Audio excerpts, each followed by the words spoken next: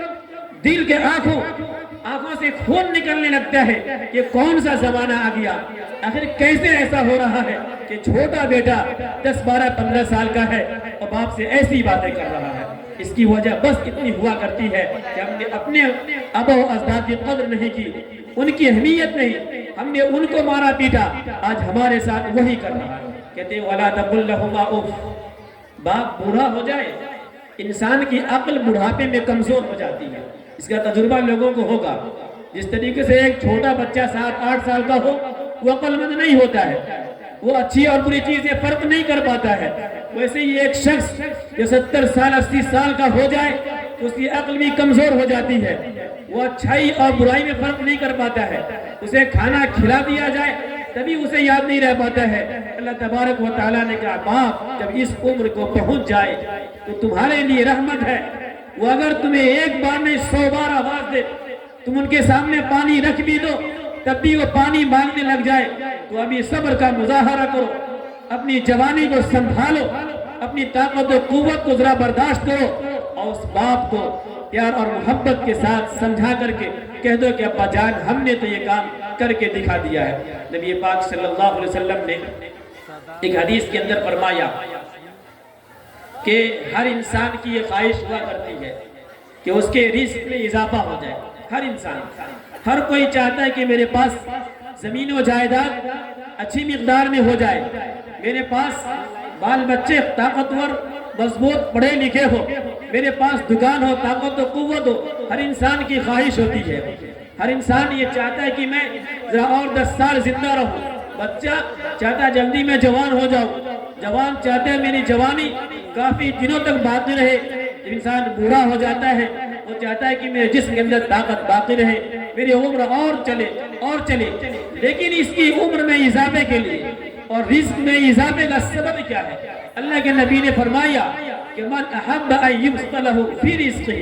کہ جو تم میں سے اس بات کو پسند کرتا ہے کہ اس کے رزق میں، اس کے مال و دولت میں، اس کی آل و اولاد میں، اس کی طاقت و قوت میں اضافہ کر دیا جائے، اور ينسأ له فی اجرہ، اس کے عمر کو بڑھا دی جائے، یعنی وہ کم عمر میں بھی اتنے سارے کام کو دیکھ لے جو انسان زیادہ عمر پا کے بھی نہیں دیکھ پاتا ہے۔ کہتے فَلْيَصِلْ رَحِمَهُ، ایک دوسری حدیث کے اندر ہے فَلْيَبِرُّ وَالِدَيْهِ، کہ اپنے ماں باپ کے ساتھ حسن سلوک، ماں باپ کے ساتھ اچھائی سے پیش آؤ، ماں باپ کے حقوق کو ادا کرو، اگر وہ کھانے کی طلب ہے ان کو کھانا دو، ان کو خدمت کی ضرورت ہے ان کی خدمت کرو، ان کے پاس کپڑے نہیں ہے کپڑے کا انتظام کرو، ان کے سر میں درد ہے تو دوائی کا اگر وہ بیمار ہے علاج کا بندوبست کرو۔ اللہ کے نبی نے کہا کہ وہ شخص جو رزق میں اضافے کی خواہش رکھتا ہے، جو چاہتا ہے کہ میری عمر میں اضافہ ہو جائے، جو چاہتا ہے کہ میں صحت مند رہوں، بیماریوں سے محفوظ رہو، اس کا بس ایک ہی علاج ہے کہ اپنے ماں باپ کی خدمت کرے، رشتہ داروں کے حقوق کو ادا کرے، بہن بھائی کا حق ادا کرے، بھائی بہن کا حق ادا کرے۔ معاف کیجئے گا، یہ پچھلے سال بھی میں نے یہاں پہ یہ لفظ کہہ دیا تھا، اور چونکہ کہنا ضروری ہوتا ہے تو میں کہہ جاتا ہوں کہ اللہ کے نبی صلی اللہ علیہ وسلم نے حدیث کے اندر ارشاد فرمایا کہ من اشترى ثوبا، کہ ایک آدمی ایک کپڑا خریدتا ہے 100 روپے میں، ایک کپڑے کی قیمت 100 روپے ہے، وہ 100 روپیہ میں 99 روپے تو حلال کے لگے ہوئے ہیں اور 1 روپیہ، بس 1 روپیہ حرام کا لگا ہوا، کہتے مادام علیہ السلام لم يقل مادام، کہ جب تک وہ بندہ اس کپڑے کو پہنا رہے گا اس کی نماز قبول نہیں ہو سکتی ہے۔ حق کی اتنی اہمیت ہے کہ ایک بندہ اگر ناجائز اور حرام روپیے کا 1 روپیہ لگا اس کپڑے کے، کپڑا 100 روپیے کا، 99 روپیے حلال کے تھے، 1 حرام کا لگا ہوا ہے، کہتے جب تک وہ کپڑا بدن کے اوپر رہے گا اس کی نماز قبول نہیں ہو سکتی ہے۔ اب ذرا سوچئے، ایک بار نہیں کئی بار سوچئے، دھیان دے کے سوچئے کہ آج ہم میں سے ہر آدمی اس منحوس کام میں ملوث ہے۔ ایک وبا، ایک مصیبت مسلمانوں کے ساتھ لگی ہوئی ہے کہ بیٹا یہ سمجھتا ہے کہ باپ کی جائیداد میں صرف میرا حق ہے، بیٹی کا حق ہی نہیں ہے، کیونکہ اللہ تبارک و تعالیٰ نے حق دونوں کے دیا ہے۔ جس طریقے سے بیٹے کا باپ ہے ویسے وہ بیٹی کا بھی باپ ہے، جتنا حق بیٹے کا باپ کے اندر ہے اتنا حق بیٹی کا بھی باپ کے اندر ہے۔ آج زمین و جائیداد مسلمان تقسیم ضرور کرتے ہیں لیکن ساری زمین پہ بیٹا خود ہی قبضہ کر لیتا ہے، اس کی بہن کا بھی حصہ ہے،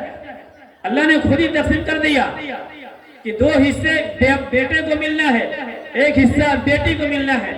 یہ انسانوں کی تقسیم نہیں، اللہ کی خود ہی تقسیم ہے کہ 2 حصے بیٹا کا، 1 حصہ بیٹی کا۔ اللہ کی جب یہ تقسیم ہے تو پھر اس میں کسی انسان کا کیا عمل دخل ہوگا؟ اب ذرا سوچئے کہ ہم اگر 1 پلیٹ چاول کھاتے ہیں، اس چاول کے اندر اگر 100 دانے ہوں گے، 100 دانے، اور اگر کسی جگہ پہ 1 بیگھا زمین ہے تو اس 1 بیگھا زمین میں ہمارا صرف اور 13 کٹھا بننا تھا، 7 کٹھا ہماری بہنوں کا ہونا تھا، 13 کٹھا بھائی کا، 7 کٹھا بہن کا ہونا تھا۔ وہ جو ہماری تھالی میں 100 دانے چاول کے آئے ہوئے ہیں، خدا نہ خواستہ اگر 90 دانے تو اس 13 کٹھے میں سے آئے ہوں گے اور 10 دانے اگر اس 7 کٹھے سے آیا ہوا ہوگا، کہتے لم یقل اللہ، جب تک انسان کے جسم کے اندر وہ غذا باقی رہے گی نماز اس کی قبول نہیں ہوگی۔ جب تک انسان اس غذا کو کھا کر کے پلا بڑھا ہوگا، کہتے اس کی نماز قبول نہیں ہوگی۔ وہ کپڑا جو پہن رکھا ہے، وہ چپل جسے پہن کے وہ اپنے پاؤں کو چھالے سے بچاتا ہے، وہ گھر جو اسے بارش، دھوپ کی تپش، سردی کی ٹھنڈک سے بچاتی ہے، کہتے کہ یہ گھر اگر حرام کے کپڑے سے بنا ہوگا تو جب تک اس گھر کے اندر رہے گا تو اس کی نماز قبول نہیں ہوگی۔ آج افسوس ضرور ہوتا ہے، ایک زمانہ ہوا تھا صحابہ کرام کا کہ مسجدوں کے اندر وہ اذان سے قبل ہی چلے جاتے تھے، ابھی اذان نہیں ہوئی، سیدنا بلال ابھی نے السلام نہیں بولے ہیں، ابھی اذان نہیں لگائی گئی اور لوگ نماز پڑھنے مسجدوں میں آ گئے۔ ایک زمانہ آج ہے کہ گھر کے سامنے مسجد ہے،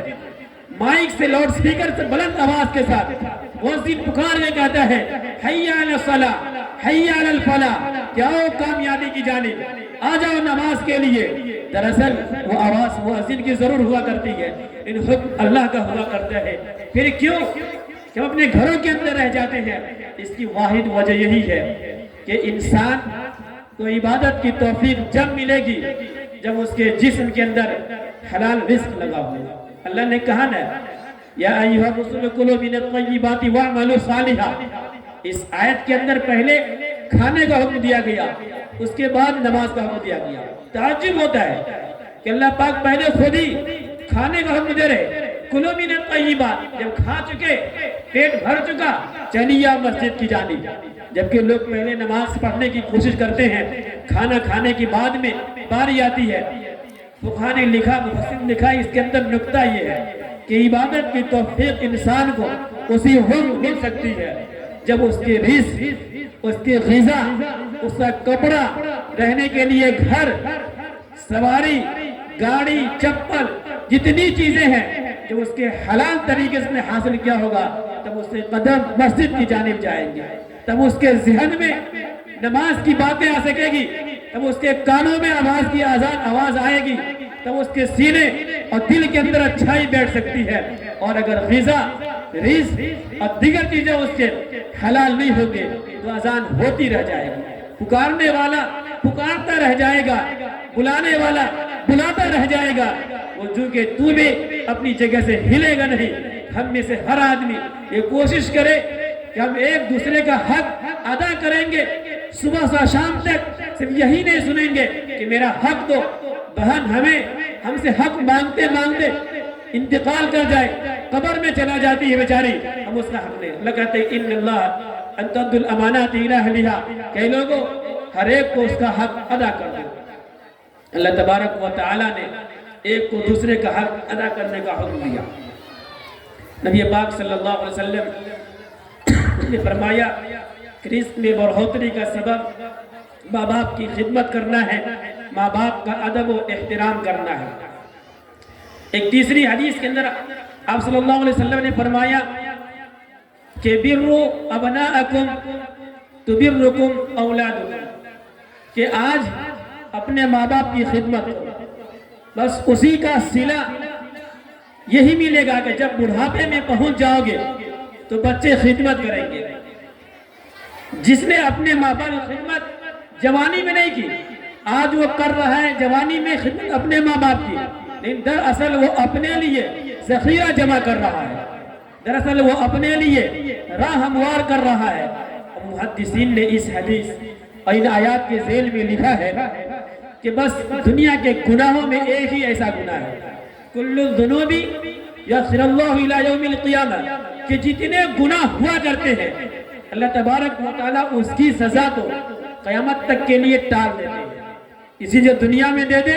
کوئی ضروری نہیں ہے، وہ معاف بھی کر دیتے ہیں، قیامت میں دیں گے اس کو، لیکن ایک گناہ ہے الا حقوق الوالدین، ماں باپ کی نافرمانی، ماں باپ کی بے عزتی، ان کا حق مارنا۔ کہتے ہیں یعجل اللہ لصاحبہ فی الحیات قبل الممات، کہ اللہ تبارک و تعالیٰ اس گناہ کے وبال، اس گناہ کی سزا اسی دنیا کے اندر دیتے ہیں، آخرت میں نہیں۔ ہر انسان کو جس نے اپنے ماں باپ کی ناقدری کی اس کی سزا اسی دنیا میں دی جائے گی۔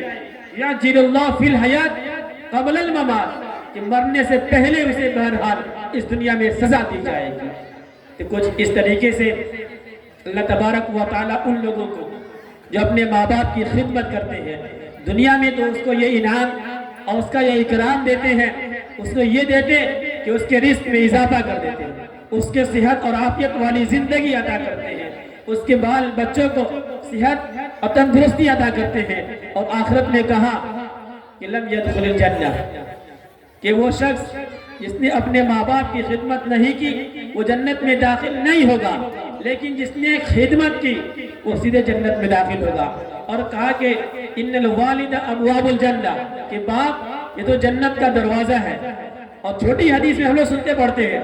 الجنت تحت امہات الاقدام، کہ جنت ماں کی قدموں کے نیچے ہے۔ تو یہی مطلب ہے کہ جس نے خدمت کی ماں باپ کی اس کے لیے جنت، جس نے خدمت نہیں کی اس کے لیے کوئی راستہ نہیں ہے۔ اب ذرا آئیے آپ صلی اللہ علیہ وسلم نے اس کے لیے کیا وبالیں سنائی۔ جس نے ماں باپ کی خدمت نہیں کی اس دنیا میں اس کے لیے کیا ہے اور آخرت میں کیا ہے۔ عوام بن حوشب ایک بلند پائے بزرگ ہے، وہ لکھتے ہیں کہ میں ایک مرتبہ سفر میں گیا اور میرا شام ہو گئی تو میں نے قریب میں ایک آبادی دیکھا، میں وہاں ٹھہر گیا۔ ابھی سورج غروب نہیں ہوا تھا، میں پہنچا ہی تھا، اچانک کیا دیکھتا ہوں کہ قبرستان ہمارے قریب میں ہی ہے۔ ایک قبر پھٹی،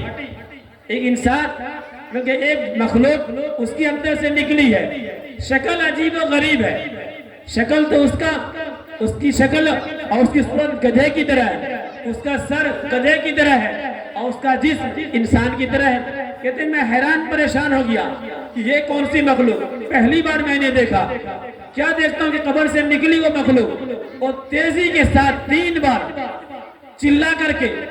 دوبارہ قبر میں چلی گئی۔ کہتے ہیں میں حیران ہوا، پریشان ہوا، میں گیا لوگوں سے پوچھا کہ کیا ماجرا ہے یہاں پہ، تو لوگوں نے کہا کہ آؤ میں تمہیں لے چلتا ہوں اس کی سچائی اور اس کی حقیقت کی جانب۔ کہتے ہیں کہ مجھے ایک گھر میں لے گیا اور کہا دیکھو یہ جو بوڑھی عورت ہے نا، جو ایک دم لاغر کمزور ہو گئی ہے، چلنے پھرنے کی طاقت بھی اس کے اندر نہیں رہ گئی،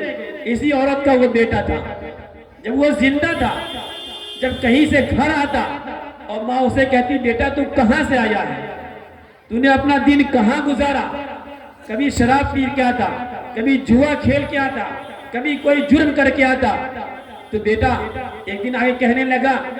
کہ انتی تنحقین کما ینحق الحمار، کہ تو ہمیشہ گدھے کی طرح بولتی رہتی ہے، یہ چین نہیں ملتا، سکون نہیں ملتا ہے۔ اللہ کا کرنا ایسا ہوا کہ اسی دن اس نوجوان کی موت آئی اور اللہ نے دنیا والوں کو عبرت بنا دیا لینے والوں کے لیے کہ وہ روز عصر کے بعد مغرب سے پہلے ہی اپنی قبر سے نکلتا ہے اور گدھے کی طرح چلا کر کے پھر قبر میں چلے جاتے ہیں۔ تو ماں باپ کو گندا کہنے، ماں باپ کو برا کہنے کی وبال دنیا میں یہی ہے کہ اللہ تبارک و تعالیٰ اس کو اسی دنیا کے اندر ذلیل و خوار کر کے رکھ دیتے ہیں۔ حضرات گرامی، لیکن کیا صرف بچوں کے حقوق، صرف ماں باپ کے حقوق بچوں پر ہی ہے یا بچوں کے بھی ماں باپ پہ ہے؟ یقیناً دونوں کے ہیں۔ جس طریقے سے بچوں کے حق ماں باپ پہ اور ماں باپ کے حق بچوں پہ ہے، اسی طریقے سے باپ کی بھی ذمہ داری ہوتی ہے کہ وہ اپنے بچوں کی تربیت کرے۔ کیسی تربیت کرے گا؟ سیدنا فاروق اعظم رضی اللہ تعالیٰ عنہ کا زمانہ ہے، ایک باپ اپنے بیٹے کو پکڑ کے لایا، بیٹا انتہائی ڈرا ہوا سہما ہوا تھا، آنکھوں سے آنسو بہا رہا، باپ لے کے آیا اور کہتا ہے سیدنا فاروق اعظم، اے خلیفۃ المسلمین دیکھیے یہ میرا بیٹا ہے، اب میں بوڑھا ہونے کو ہوں، کمزور ہو گیا ہوں، لیکن میرے بیٹے کو میری کوئی فکر نہیں،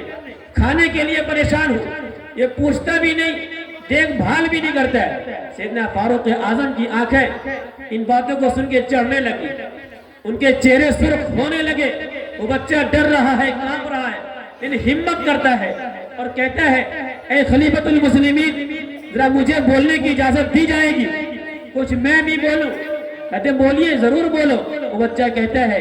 کہ میرے باپ، آپ نے ان کی شکایت ضرور سن لی، لیکن ذرا ان سے پوچھئے انہوں نے میرا کیا حق ادا کیا؟ جب ان کو شادی کرنی تھی تو ایک حبشی عورت سے شادی کیا، یعنی فاحشہ بدکار عورت سے شادی کیا، اور جب میری پیدائش ہوئی تو نام اچھا رکھنے کے بجائے انہوں نے میرا نام جول رکھا، یعنی وہ کیڑا،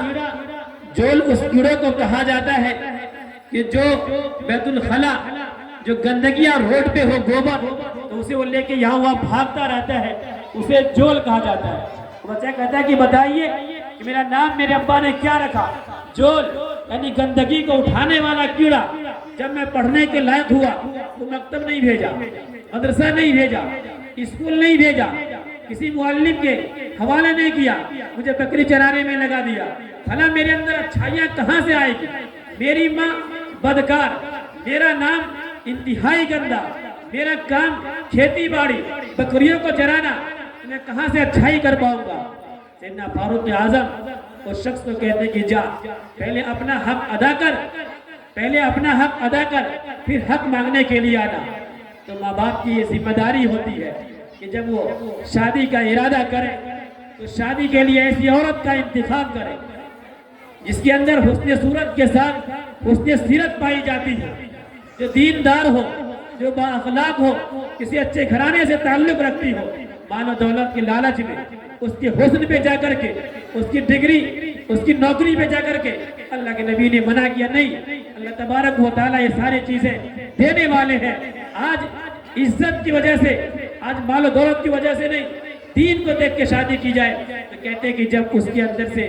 شادی وہ ہوگی، تب جب بچے پیدا ہوں گے اس میاں بیوی سے، اس کے اندر نیک نامی آئے گی، اچھائی اس بچے کے اندر آئے گی۔ کہتے ہیں کہ جب وہ بچہ بڑا ہو جائے تو اس کو نام رکھنے کی باری آئے تو نام وہ ہو جو صحابہ کرام کا نام تھا، وہ نام ہو جو اسلامی نام ہو، اس سے کوئی معنی ہو، اس سے کوئی مطلب ہو۔ نام کا اثر بچوں پہ ہوا کرتا ہے، جب پڑھنے کی عمر کو پہنچ جائے اسے پڑھنے کے لیے بھیجا جائے۔ آپ صلی اللہ علیہ وسلم نے ایک حدیث میں فرمایا کہ کلکم راعٍ وکلکم مسئول عن رعیتہ،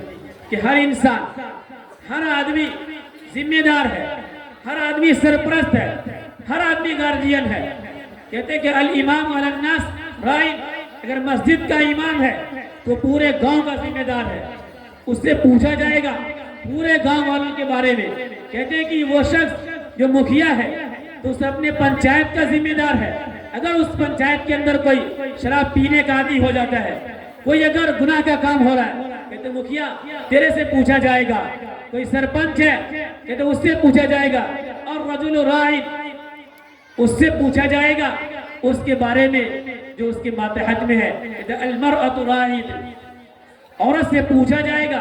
اس کے بچے اور بیویوں کے بارے میں۔ ایک دادا ہے تو اس کے پوتے کے بارے میں پوچھا جائے گا. اگر کوئی پوتا بگڑ گیا,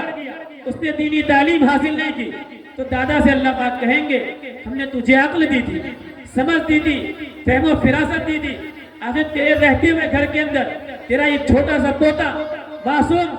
کوئی 6-7 سال کا تھا, سیدھی راہ پہ کیوں نہیں چلا, اس کی راہیں خراب کیسے ہو گئی, 15-16 سال کا ہو گیا, شراب کیسے پینے لگ گیا, یہ کیسے جواری بن گیا, کیسے بدکار بن گیا, یہ کہاں کا جائے. کہتے دادا سے پوتے کے بارے میں پوچھا جائے گا, پوتی کے بارے میں پوچھا جائے گا, نانا سے نواسے کے بارے میں پوچھا جائے گا, نانی سے نواسی اور ناتی کے بارے میں پوچھا جائے گا. باپ اگر ہے بیٹے سے پوچھا جائے, بیٹے کے بارے میں پوچھا جائے گا. کہا جائے گا کہ تو باپ تھا, تیری طاقت اور قوت تیرے بچوں پہ تھی, تیرے بچے تیری آواز کو سن کے کانپ جاتے تھے, آخر تو نے کیوں اس کی دیکھ بھال نہیں کی, کیسے بگڑ گیا, کیسے وہ سیدھی راہ سے بھٹک گیا. تو باپ سے بیٹوں کے بارے میں پوچھا جائے گا. اور اس آدمی سے اللہ تبارک و تعالیٰ پوچھیں گے جو گاؤں کا کوئی ذیہوش سمجھدار آدمی ہے, تعلیم والا ہے, مضبوط, اس کی باتوں میں ایک اثر ہے, اس کے رہتے ہوئے اگر گاؤں کے لوگ بگڑ جاتے ہیں, حرام کاری پہ آ جاتے ہیں, بدکاری پہ آ جاتے ہیں, جھوٹ بہتان الزام تراشی پہ آ جاتے ہیں, اس آدمی سے پوچھا جائے گا. اللہ کے نبی نے کہا کہ اللہ تبارک و تعالیٰ کے سامنے سے قیامت کے دن کسی انسان کا تو آگے نہیں بڑھ سکے گا, لا تزالو, جب تک کہ اس سے پوچھنا جائے گا 5 چیزوں کے بارے میں. ان عمری فیما اپنا, کہ تجھے عمر دی تھی 70 سال 75 سال دی تھی, تو نے کہاں گوایا اس عمر کو, تو نے اس عمر کو کس چیز میں خرچ کیا, دین کی خدمت کرنے میں, جھوٹ بولنے میں, کسی پر ظلم کرنے میں, کسی کا مال چھیننے میں, کسی کو مارنے پیٹنے میں. ان عمری فیما اپنا, عمر کے بارے میں پوچھا جائے گا, اس کے بعد ہی آگے بڑھنے دیا جائے گا. وان شبابہ فیما ابلا, جوانی دی تھی, وہ جوانی کہاں ختم, وہ مضبوط ہاتھ کسی کو مارنے کے لیے اٹھتا تھا, وہ مضبوط قدم کسی کے ظلم کے لیے اٹھتا تھا یا بھلائی کے لیے انصاف کے لیے اٹھتا تھا, وہ ذہن اس میں سوچنے سمجھنے کی طاقت اور قوت تھی. کسی انسان کے اوپر کسی انسان کو پھنسانے کے لیے وہ ذہن کا استعمال کیا, یا سماج اور معاشرے کے اندر بھلائی پیدا کرنے کے لیے اس ذہن کو اور فراست کو استعمال کیا. کہتے ہیں کہ وہ مالہ من این یکسبہ فیما انفقہ, مال کے بارے میں پوچھا جائے گا کہ تو نے مال کہاں سے کمایا, کمانے کا طریقہ کیا تھا. تجارت تو جھوٹ بول کے کماتا تھا, تجارت مزدوری کرنے گیا تھا, دن بھر یوں ہی گزار دیا, شام کو مزدوری لے کے آ گیا, نوکری پہ تھا, پڑھانے کی ذمہ داری دی گئی, موبائل چلاتا رہ گیا, تنخواہ تو لے ہی لیا, اور فیما انفقہ, اور خرچ کہاں کیا, سیدھی راہ میں کیا, اچھی جگہ پہ کیا یا بری جگہ پہ کیا. اور تو نے جو سیکھا تھا اس پر کتنا عمل کیا. حضرات گرامی, آج ہمارے بچوں کے اندر اچھائی اگر پیدا ہو, ہمارے بچے اگر ہماری خدمت کریں گے, اسلام کی سیدھی راہ پہ چلیں گے, تو اس کے لیے سب سے پہلی بات اور سب سے ضروری وہ یہی ہے کہ ہم اپنے بچوں کو دینی تعلیم دیں, ہم اپنے بچوں کو تعلیم سے آراستہ کریں. دنیاوی تعلیم دیں, ضرور دیں, اس وقت تو انتہائی ضروری ہے کہ ہم اپنے ڈاکٹر بنائیں, انجینئر اپنے بنائیں, پولیس میں اپنے لوگوں کو بھیجیں, ملک کی سرحد پہ حفاظت کے لیے اپنے فوج کو بھیجیں. ضروری ہے یہ چیزیں بھی, اور انتہائی ضروری ہے. لیکن مقصود یہ ہے, اسلام کے اندر مطلوب یہ ہے, یہ چاہا جا رہا ہے کہ ڈاکٹر ہو تو ساتھ میں ایمان پلا ہو. ایسا ڈاکٹر نہیں چاہیے کہ اگر کوئی ڈیلیوری پیشنٹ چلی گئی تو بس اسے اپنا پیسہ کمانے کے لیے, بچے کی پیدائش نارمل ہو سکتی تھی, اس نے آپریشن کر دیا. نارمل بچے کی پیدائش ہو سکتی تھی, ڈاکٹر نے آپریشن کر دیا. لیکن جب ایمان دل میں ہوگا, جب اسے یہ پتہ ہوگا کہ میرا رب مجھے دیکھ رہا ہے, کل مجھ سے پوچھے گا, کل مجھ سے میرا رب قیامت میں پوچھے گا تو میں کیا جواب دوں گا, تو ڈاکٹر کبھی بھی بے ایمانی نہیں کرے گا, بے ایمانی کبھی نہیں کرے گا. جو صحیح صورتحال ہے اس کو اجاگر کرے گا. وہ اسی وقت ہوگا جب کہ اسے اسلامی تعلیمات بھی دی جائے گی,